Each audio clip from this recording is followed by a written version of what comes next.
And on that note, I'm sure, ladies and gentlemen, you would agree with me when I say that data is not just the oil, but the bread and butter for all of us now. And it is very important for all of us to understand how best data should be leveraged. We have some very curated speakers with us today to bring alive perspectives and learnings on first-party data, which is the value lever for digital marketing.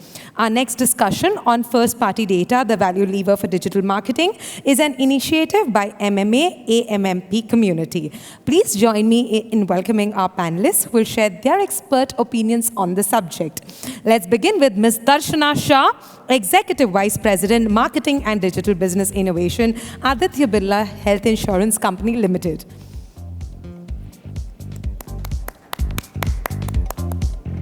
Mr. Anuj Kumar, Co-founder, Chief Revenue and Operating Officer, AFL.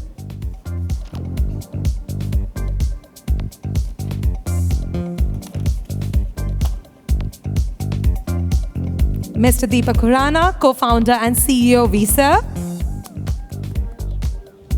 Tejinder Gill, General Manager, The Trade Desk India.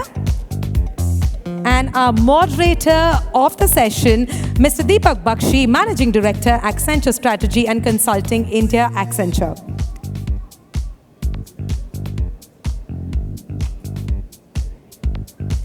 Yes, waiting for our team to quickly arrange the chairs for our panel discussion.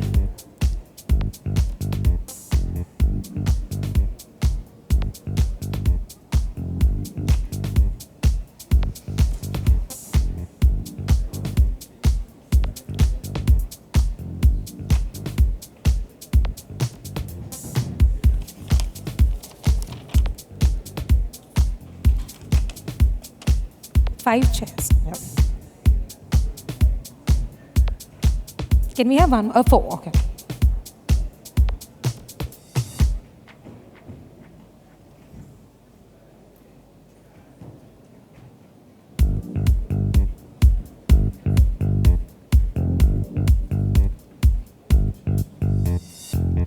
Yes.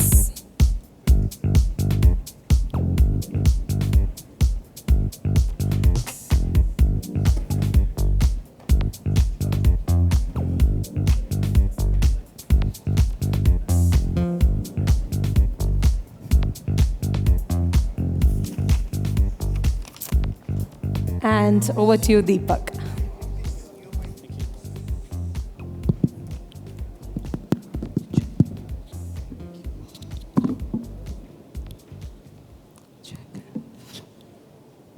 Hello everyone, good evening, and thanks for taking time for this panel discussion.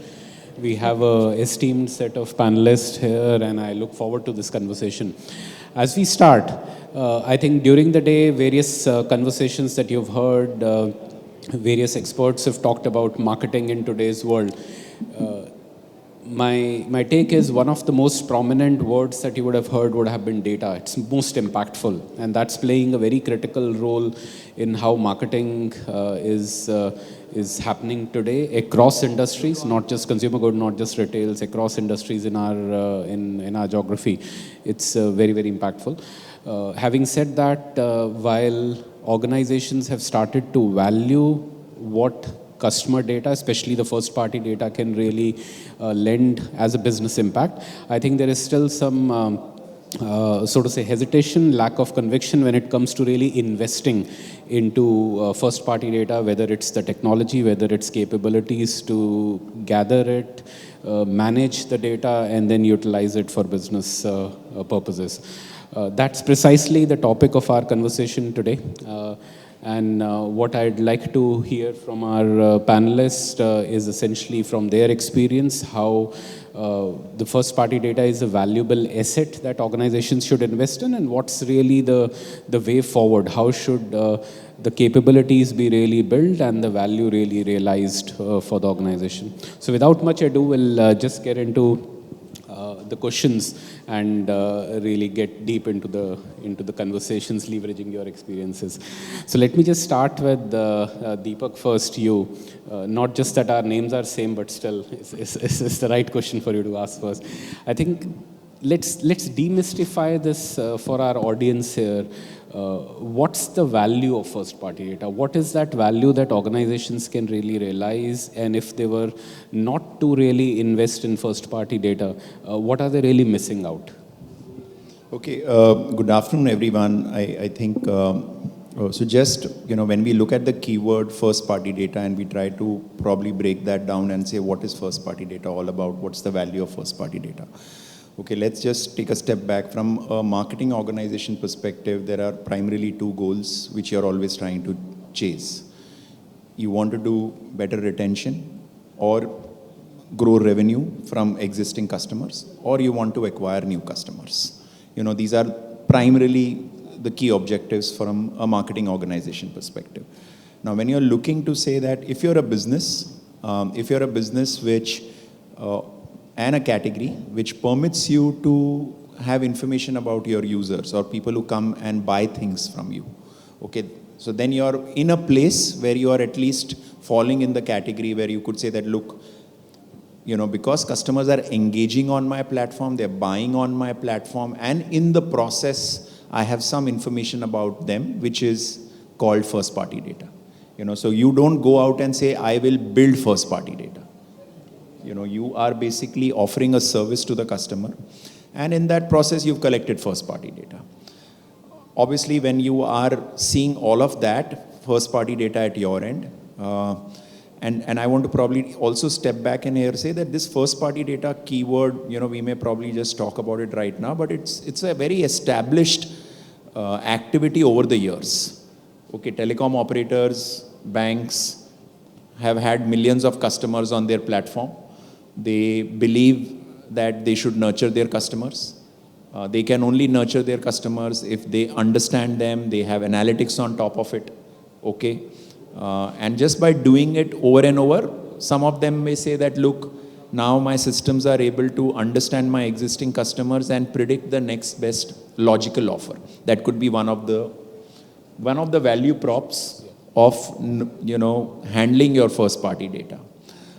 On the other side, if I were to just really dumb this down, you go to a local retail shop, you are going to an optician.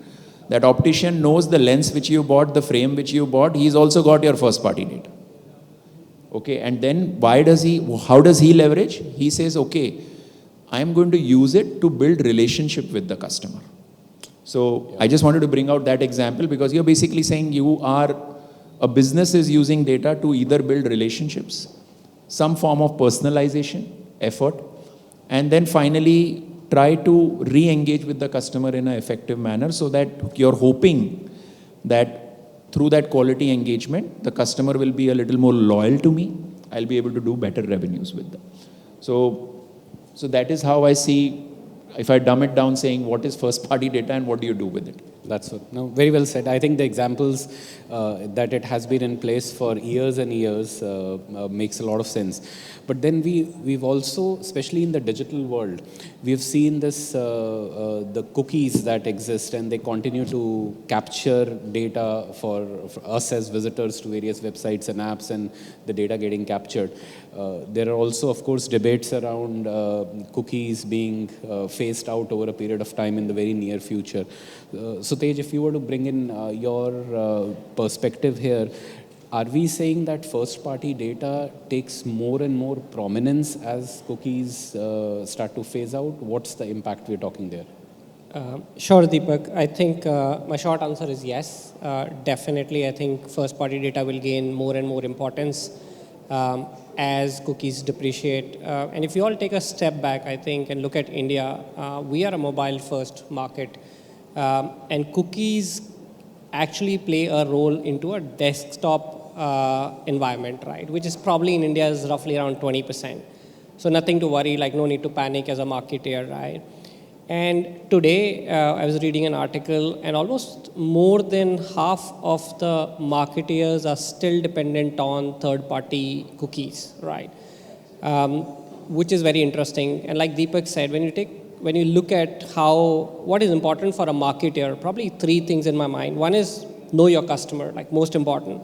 Second, how will you build a long-term, lifelong relationship with that customer? And third is probably how can you use your literally current campaign's intelligence and apply it to the other one, right? How can you leverage your data?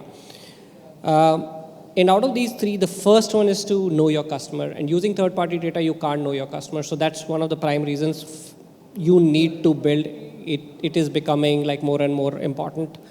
Second thing is, I think if you take the third-party data into consideration, targeting will not be going to be that simple and easy, which means the net media effectiveness will be going to drop. The advantages on the other side for first-party data is it's unique. It's unique to every brand. You have a competitive edge. First-party data, like Deepak said, for banking would be very different from a car company, right? You can also have a very cost-effective measure when you actually capture the first-party data. And as a brand marketer, I get some more control. Like I know what this audience looks like. I can do different data cuts. I can play around with it. And especially for cookies, I think we all need to believe that this is like a 3-decade-old technology. And I think this is the time for us to celebrate that it's going away. And cookies do not apply into all modern channels, right? Whether it's CTV, mobile, audio, right? So time has come. I think it is time for us to celebrate, to say, okay, good luck, rest in peace, cookies, but better identifiers are coming into the market. Better identity solutions are coming into the market, to where I personally believe they all need to be interoperable, talk to each other, so that the entire ecosystem can probably leverage it. Yeah. Excellent. So then, obviously, with this kind of a value that both of you talked about, right, that yes, first-party data is critical, you get to engage with your consumers, personalization, long-term relationship, and then, of course, cookies phasing out, and that's the right thing. Now, where do we see the challenge in organizations really embarking on this journey of first-party data? Anuj, if you want to just highlight from your experience, what are those roadblocks? Where do organizations feel that they are unable to really get into the bandwagon? It was a lot easier in the cookie world, but as we kind of move on, what's the challenge? So I think before I answer that question, I think it's important to understand what are the different kinds of organizations out there who could benefit. Like any organization should benefit and should leverage first-party data. Some, like with the example Deepak said about the optician, was intuitively doing that. He didn't call it first-party data, but he was doing it and building that relationship there. So I think if you look at today, there are two kinds of companies. One are the digitally first companies. Now, digitally first companies obviously have a significant advantage where they have access to a lot of consumer footprint information. So digitally first would be all your e-commerce, food tech, like all the kind of services where an app or a website is the front end through which you engage with the customer. So those companies obviously have a unique advantage. And if you see today, like all of us have been shopping online, you're going to Amazon, you're buying something, it recommends you people who bought this also bought this. If you read through the revenue reports, that's a huge contributor of revenue to Amazon. I have myself bought, and I'm sure there are many in the room who have engaged that way. So that is clearly a way they are leveraging first-party data, but this have a unique advantage because they are built a business which is digitally first, which allows them to harness the power of first-party data. The challenge comes in that there are also the traditional world companies which are non-digitally first, where the transactions with those brands, engagements with those brands are actually happening in the offline world. And there is no direct customer connect. So a telco or a fintech company has a direct customer connect. Even though you may engage with them on physical channels, the company knows who you are.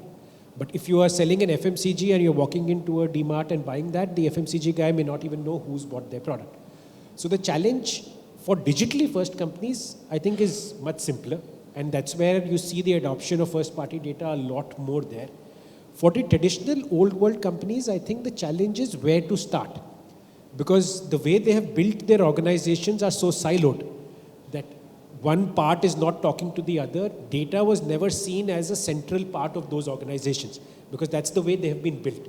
So I think it's a DNA change, and I think DNA change requires the most amount of time because it has to be pushed on people because naturally it may not happen. And you see it around that there are so many companies, like you've seen this boom of D2C brands which have come in. Now, D2C brands have largely come in there and disrupted the old world brands who had spent millions of dollars in building affinity with the customers. And suddenly you see these D2C brands do that, because what is making them unique?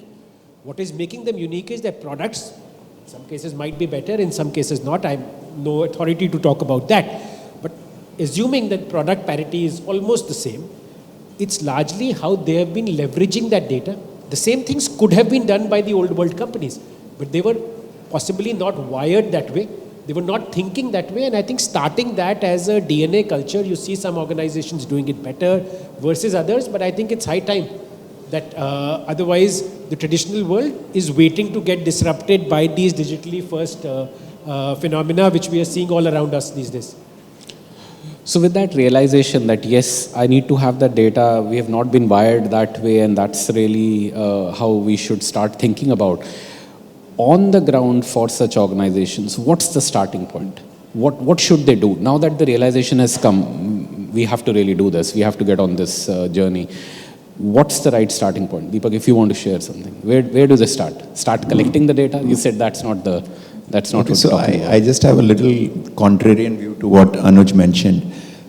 So first part is that I feel that, the point here is that okay, let me put it this way. I think people collecting data, or people, and the process which enabled them to collect data, if we look at it, how that has happened, fundamentally any business which was at the point of sale with the customer.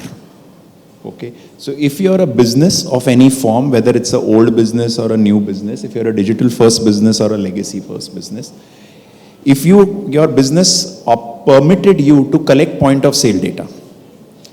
Okay, now if I was a retailer, I am Big Bazaar, I am collecting point of sale data, correct?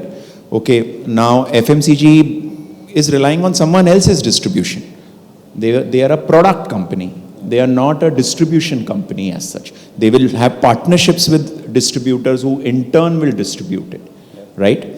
So hence, for those companies, I think, at that point of time, they're busy building a brand, right? Because someone else is distributing the product. So first part is whether these companies, so I hope first point is clear that we are talking that data creation has happened only at point of sale. When we look at Amazon or any digital first brand also, they are today doing the whole value chain end to end, which includes the checkout as well, right? And hence they are in a position to collect that data. Okay, now coming back to the point that your question was around that what should a company like, How should they start? How should they start? Yeah. And probably to just contextualize that is, I think it's a no-brainer for companies which are doing the whole process end to end, including the point of sale. They don't need to think how to start, right? The question really boils down to, if you're asking me what should Unilever do? Okay, I can't give a good answer to that. Okay, but what I know is that, for example, P&G, what we know what they've done over time, okay, they've done a lot of secondary research on ground, where they would do surveys. Okay, now if you ask P&G will say, I have first party data. And you ask them, okay, tell me, how did you manufacture that first party data? Right? Because you were not involved at the point of sale. So next thing you realize that, okay, you know what, over the last 20 years, X salespeople in the market, okay, doing surveys, and now I have that data which is sitting about 30 million people. So they may come back and say, listen, I have a hack to start my first party data piece. Yeah. So my understanding is that I don't think it is easy for an FMCG company which is not involved there, okay, to do that. I think the best thing for them is not really go out and solve that problem, but really focus on their business and do partnerships with businesses which allow them to leverage that first party data. Like, that's how I think about it. Is there any other fast-paced way to kind of bypass this lag that FMCG companies have developed, right? They're lagging behind, they don't have the data. Now, how do you start getting onto that bandwagon? As Deepak, you mentioned that, yes, let's partner and do it. But is there any other way? Are there any capabilities that they really need to build and focus on? Probably I can take a stab at it, and Deepak can chime in. But if you think about a little framework, I would say, rather than whether it's FMCG or car company. I think what we recommend to partners is first go and define your marketing goals, right? What do you want to solve for? Probably second most important thing is you need to do your third-party data audit, right? Look at your data, figure out how much dependency do you have currently on your third-party data providers, partners. Then take a step back, analyze what you already have and what you need, right? And thinking and tie it back to your marketing and business objectives. If I want to target to, let's say, like what is the value exchange basically between my data versus what I'm getting, right? So I've got kids, and if a company shows me a text message or ad saying, here is a great offer for your 8-year-old daughter, it's around your clothes, I think I'll be happy to do that value exchange, I would say, right? And as an ecosystem, we have never explained that very clearly to the consumers, right? So I think do your audit, look at what you have, look at what you want, start collaborating with partners like Deepak said, like, I don't think so a single brand can just build it on their own. Like it is an ecosystem, you need to get the support of the partners and then have the right machinery which can take this forward.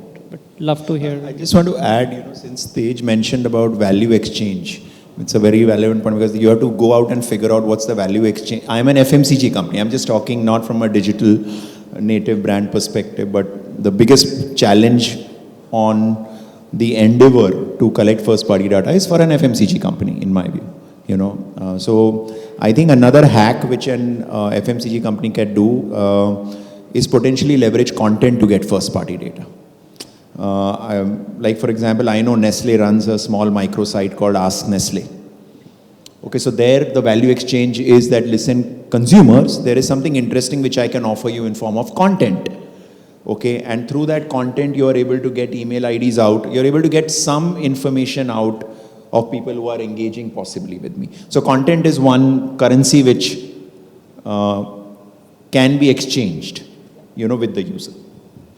Fair point. And now that we're talking about value exchange, and we talked about earlier on personalization, one of the use cases again on first party, that brings me to thinking about another contentious issue, which is data privacy. Right? With all that cookies used to do and what we're talking about with the first party data, is the first party data world now solving for the data privacy issue on the back of consents? Is it addressing consumer sentiments in some shape or form? Anuj, your perspective? So I think it's always important. I think if you look at it, consent from a consumer standpoint, privacy is important. And I think one is legally safeguarding yourself. So if you see today, anywhere where you are, at least in the digitally first companies, when you're transacting with them, they're legally safeguarding themselves, that they give you a long TNC. Obviously, as a consumer, I have accepted it because I really don't have any option. But largely, if you see, what is the purpose it is being used for? Now, I don't think anyone who's getting a shopping recommendation of what they have bought, if they have bought a phone, that buy a charger, which is a discount on Amazon, I think that's truly what we've described earlier, it's value exchange. Because and first party data is actually the best way where you can personalize your messaging. Because third party data, while it has many advantages, it is never and can never be as deterministic as first party data.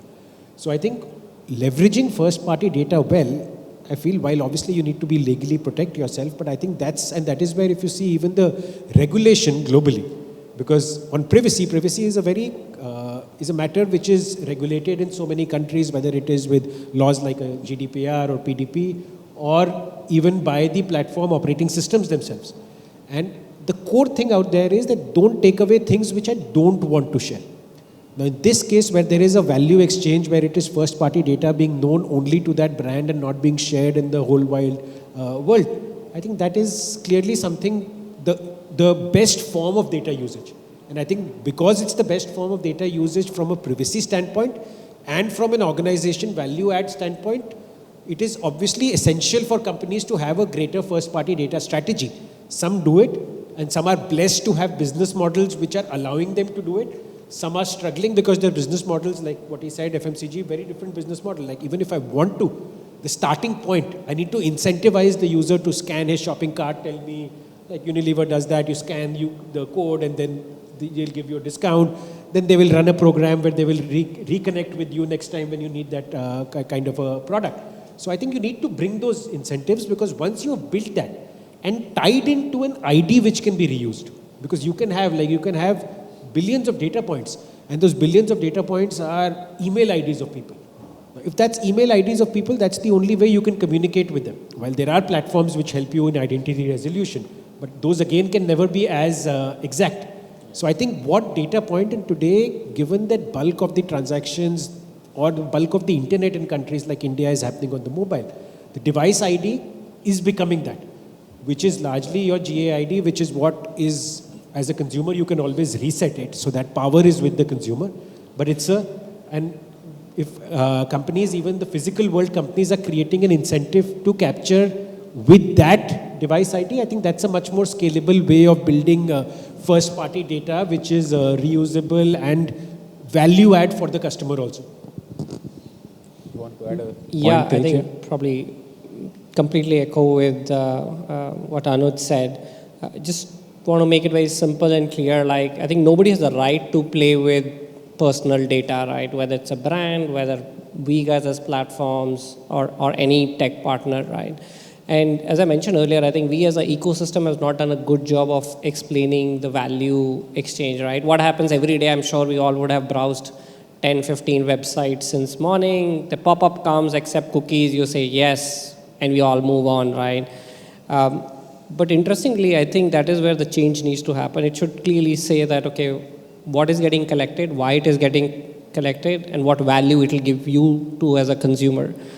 Interestingly, we did a YouGov survey last year. I'm referring to a couple of data points here. 75% of Indians are concerned about how data is getting collected and used. Okay, but 61% people in India are comfortable if they have the control of the data, if they know when can they switch it on, switch it off, why they are getting used. Like, that's the difference, right? And I think consumer privacy is like gold, and that is the future. Like, data is everything, but I think as an ecosystem, it's in probably our interest that we need to always wear a hat of a consumer first before, running businesses. And I think there is a time have come where, again, celebration of cookies, but then a new identifier should take birth, which should be interoperable, should put consumers in the front seat. They should have the choice whether they want to probably share their data with any brand or a marketer. And I think that is where I feel that there will be no single identity solution, but it will be a combination of many of them, right? Which will be the future, but definitely I think cookies is dead. Sure, no, absolutely. And just closing the loop on this, given it's all data conversation and without insights, data is what it is. Last quick reflections from you on how would the measurement really change for organizations when they have been using marketing in a particular way? Now they start to switch more to first party data. Is there an impact on analytics, insights, measurement as you see changing?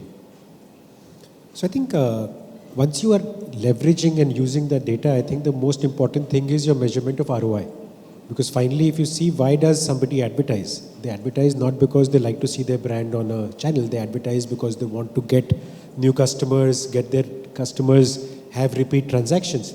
And once you can layer that what impact of that is leading on the first party data on actual sale, I think a lot more advertising would be ROI conversion centric. And I think that is where things are evolving. And as I said even earlier, the digitally first companies are anyway there. The others which are not digitally first, or those who are either digitally first and not leveraging first party data well, once they start doing it, I think advertising becomes more ROI led, more measurement led, and I think that is clearly valuable, because today there is so much money being spent. But with that money, what the brand is deriving out of it, and in some cases, obviously, he's building association for the long term. Some categories are such that you would not buy it tomorrow. But so there is larger part of advertising would be ROI conversion led, and I think that's really where I see the industry moving.